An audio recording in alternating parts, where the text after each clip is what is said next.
მაღალმთიან სოფელ უშკულში ჩვენმა წინაპრებმა ამ ხელა უნიკალური ძეგლები ყველაფერი დაგვიტოვეს იმისათვის, რომ მომალთაობას გაგვეგრძელებია მათი დანატოვარი.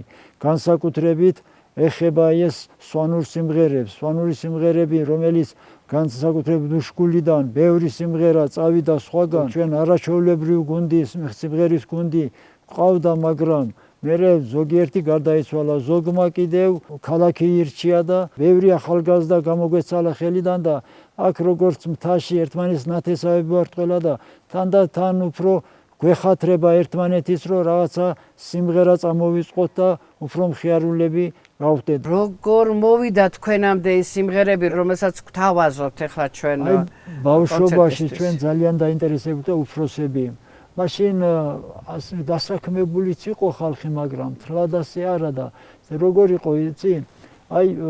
სამუშაოდან რო დაბრუნდებოდა ხალხი საღამოს, ხო, იქ თავშესაყარად სოფლის ცენტრში მოიყრიდნენ თავს, ეს უფროს თაობა, რა თქმა უნდა და სიმღერა, ცეკვა, ფერხული, ლექსის თქმა, მერე სპორტული შეჯიბრებები, ყველაფერი და ღამის ალბათ პირველ 2 საათზე მარტო მიდიოდა ოჯახებში ხალხი და ამან ჩვენც უკვე დაგვაინტერესა ბავშვები და მიყვებოდით მათ გზას და ყვალს უფროსების და შეგვაყვარეს სიმღერაც, შეგვაყვარეს თაში ყოფნა, შეგვაყვარეს და ბატონო განო, იცით რა, სვანური ხასიათები ძალიან განსხვავდება სხვა კუთხეების ხასიათებისაგან.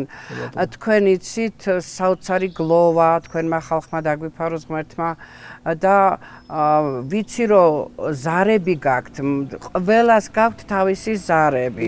იყო ჩვენთან ასეთი ადათი, რომ გასვენების დღეზე აქ გამორჩეული იყვნენ მოტირალი ქალები.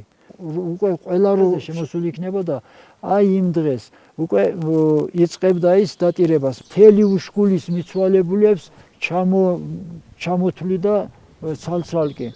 პატივისცემდნენ ყველამ.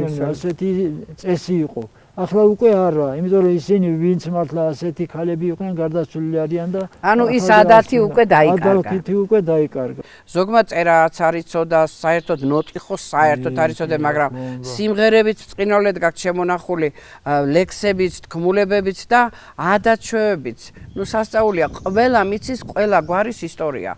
ეს არის უდიდესი სიყვარული ჩვენი ქვეყნის, ჩვენი კუთხის და ასე მაგალითი უნდა მივცეთ ახალგაზრდებს. ჩვენი მიზანი ეს არის. მე პირადად თქვენ მადლობას მოგახსენებთ ამ პროექტისათვის.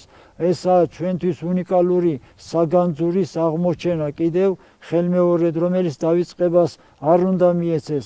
განსაკუთრებით ქართული და სვანური სიმღერები, ის სალაღობო ფერხულები, რაც ჩვენმა წინაპრებმა დაგვიტოვეს, უამრავი ლეგენდა ქცეული არის დღესაც. ძალიან დიდი სურვილი მაქვს, რომ თქვენ აუცილებლად იდგეთ სცენაზე და ერთი უშკულელების სიმღერა ვაჩვენოთ კიდე სამყაროს.